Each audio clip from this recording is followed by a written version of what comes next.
As a beginner, you are going to be using no more than 3.5 pounds of clay. 3 to 3.5 pounds of clay, it's going to get you about a 9.5 to 10.5 inch dinner plate. So that's going to be challenging at first, but it's a great exercise so that you can move up to larger amounts of clay in the coming classes.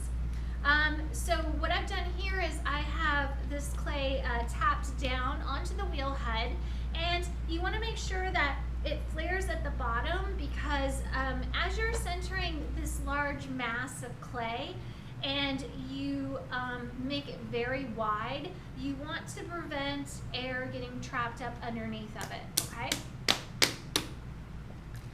So making a plate is really all about centering. There's very little throwing or pulling or anything like that. It's all about the centering. So we don't want to bring this clay up into an Eiffel Tower. We're going to keep it a pretty low dome, all right?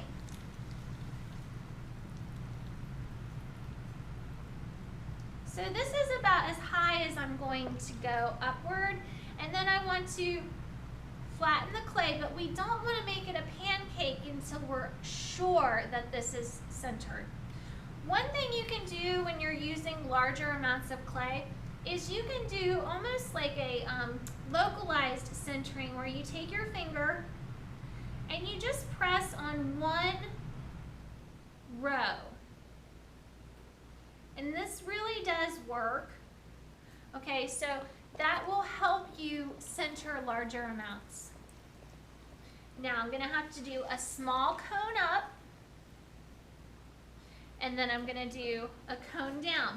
Now, when you do your last cone down, you want to get your whole body over this form, okay? Use that upper body strength.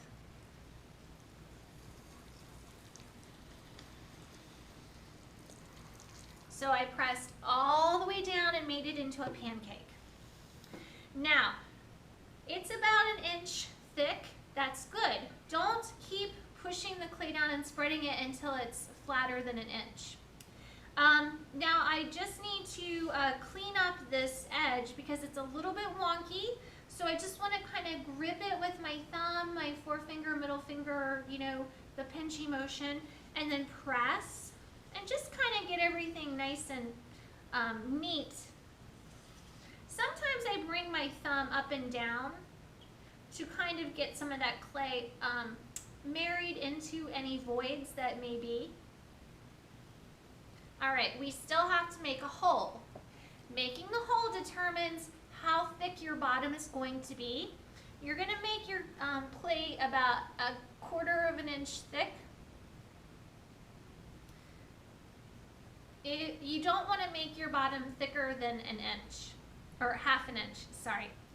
Now I've made my hole, and so one way that you can open up a plate is to take your pinky and the pad of your right hand and put it in that hole, and then press down and pull towards your belly button. Okay.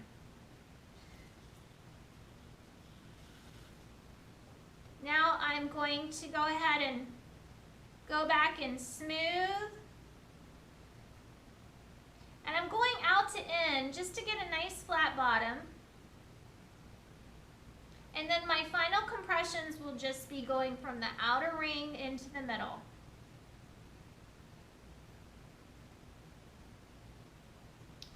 Okay, so now what we're going to do is pull the clay straight up, gently releasing pressure.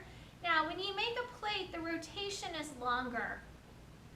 That means you have to hold a few seconds longer than you normally would, or you'll get one side higher than the other.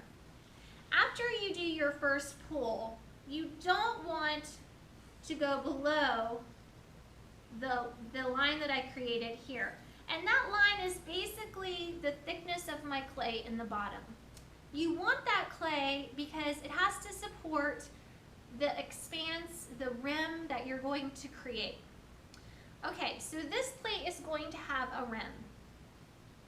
So my next pull is really just a shaping pull. I'm just gonna bring this clay out.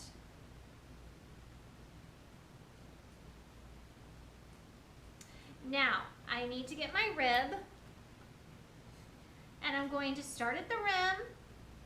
I'm gonna press down and make my rim, and then I'm gonna readjust and go on into the middle. So this curve of my rib is really just kind of, it's when I press down with my rib, it's creating a really nice small curve inside that well, right where it meets the rim. Just gonna go back one more time. Okay, and now I'm going to just smooth my rim.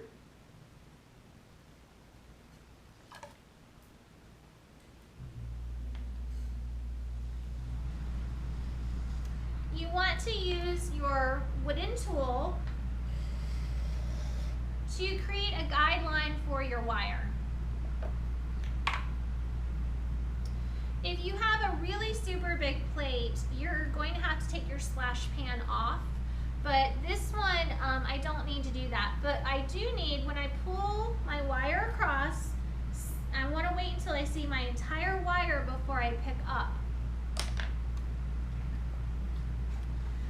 So my plate has a nice gradual curve. It doesn't have any right angles. That clay that I left, I didn't go after that last pull. It was left to help support that expanse. And you never want your rim to be over 1.5 inches wide, or you will start to get some warping. Okay, so these plates are going to have to dry for probably about a week, week and a half before they're going to be ready for trimming. Okay.